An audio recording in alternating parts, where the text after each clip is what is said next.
Hey there, my name is Shane Craddock, and this is the Inner Edge podcast, where I share a different take on how to lead and live a sustainable, high performance life. Over the course of different episodes, I'm going to challenge the belief that tension, stress, and struggle are essential to success and creativity. My experience is that there's an easier way, there's a better way, and indeed there's an essential way that we need to explore for the times that we live in. So let's go ahead, let's jump in and explore.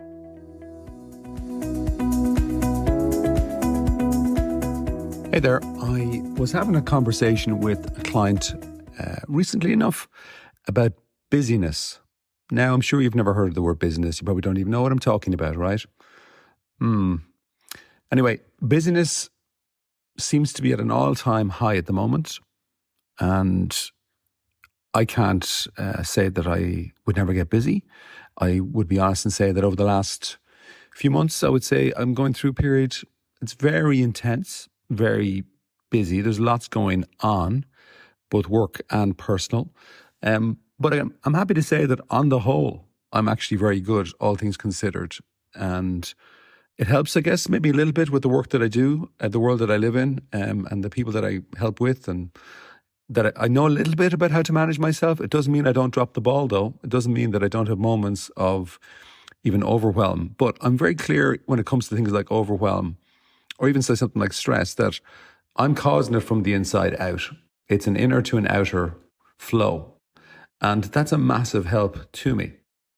And I want to explore a little bit about one angle on that today, about the difference between being quick and being hurried. Before I do that, just a little ask. If you like the podcast, consider coming into my mailing list, which you can do at my website, shanecraddock.com. I have a new book coming up over the next few months. And if you're on that mailing list, you're going to get some free goodies. And you're also probably going to get the best offers. So I'll say no more. It's there, shanecraddock.com. That's CRADOCK1D. And you can check it out. So coming back to today, when it comes to your performance, and this is the key point I want to explore, what's your level of hurriedness? Now, actually, I was curious to see if hurriedness was a real word, because sometimes I make up words. But apparently it is a real word. God, I can't speak today.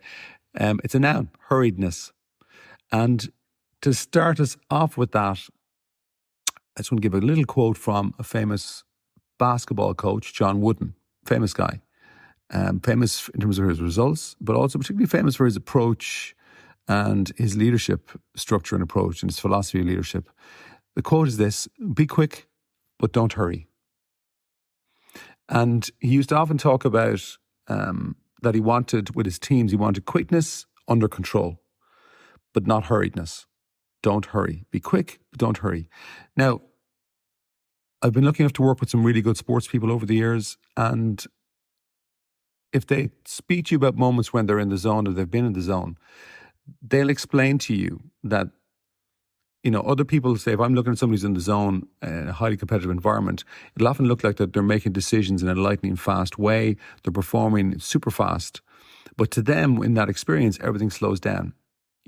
A lot of people, though, you don't have to be an elite athlete to experience that. I've experienced it actually in a few sporting contexts, in some performance contexts in work, but also even in theatre where I've done some acting, just where everything slows down.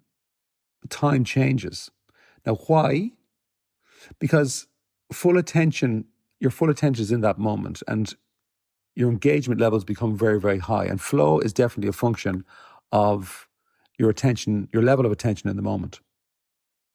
Now, I recall having an argument kind of thing with a client who was definitely too hurried. And I was trying to explain to them, listen, you're confusing hurriedness with performance. And I was trying to explain that from what I could see, their approach was bad. So I started to ask them, what are they saying inside themselves? Like, what's the commentary inside yourself? What's your inner voice saying?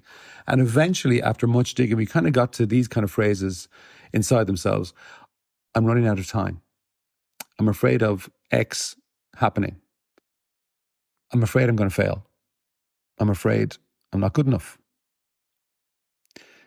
And that's kind of what I was looking for. Essentially, some form of fear was driving the hurriedness. And ultimately, it was driving this kind of urgency. But the problem with that is that fear kills performance because it kills your inner space. And your inner space is essential for real clarity. For real clarity. Now, I remember hearing something along the lines years ago around, how do you remove hesitation? And John Wooden was always talking about removing hesitation from the performance of his players, from the performance of his team. And it's a very valid point because it's very relevant even to leaders. The more you can remove hesitation, bad hesitation in particular, kind of 4 areas were pointed out. One is avoiding delays, things like procrastination, avoiding maybes, or maybe I'll do this or maybe I'll do that, but not really making a decision. Third one would be like moving on from mistakes. Maybe I got stuck in mistakes because that can cause hesitation. It happened, like something happened before. Maybe I'll hesitate because it's going to happen again. And then the fourth, maybe most important, is, hesitation around following your instincts. What Joseph Jaworski might call following your entrepreneurial impulse. That idea that's coming from a different place inside, deep inside. But if you reflect on those 4 areas, I think what you'll see is that all of them, the hesitation has been caused by really inner fear. It's an inner, some sort of fear is there. The fear of failure, the fear of not good enough, the fear of something else happening. And so this is where, obviously, this is the inner edge. We talk about inner things because to me, that's really where it's at. Just to give you a different angle, I was asked a few years ago to sit in with a client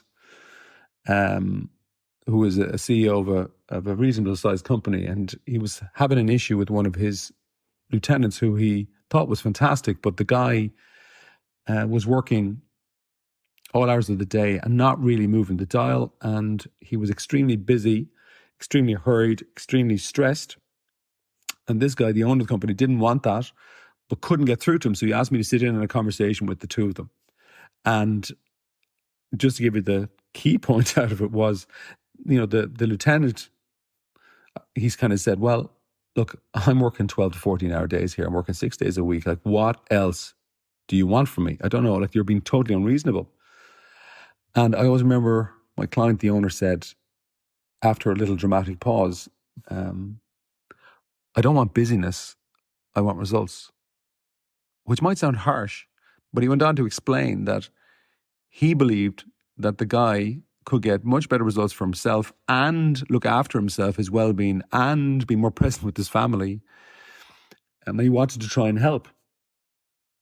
And that's, I guess, why maybe I was there, to try and be the semi-independent sounding board.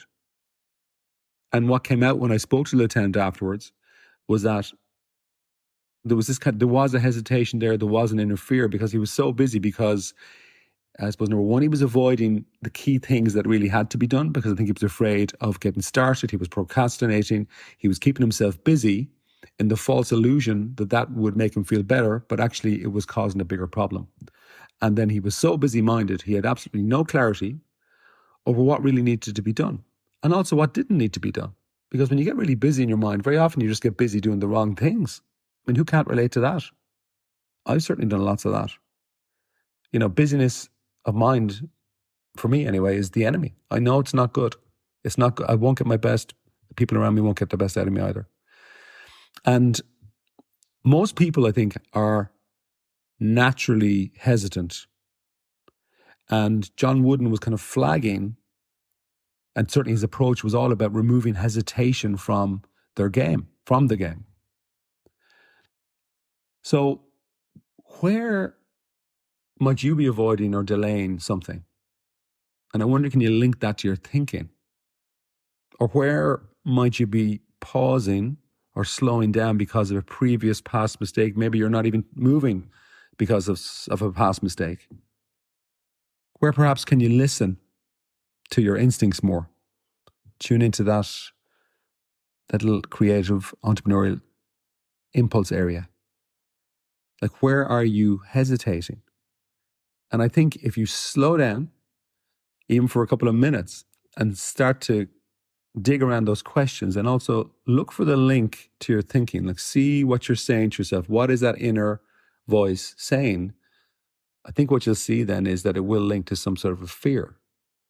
And again, fear creates urgency, but urgency is the enemy of that clarity, of actually getting things done. So bizarrely, this hurriedness that comes from that urgency will really probably stop you performing at your very, very best.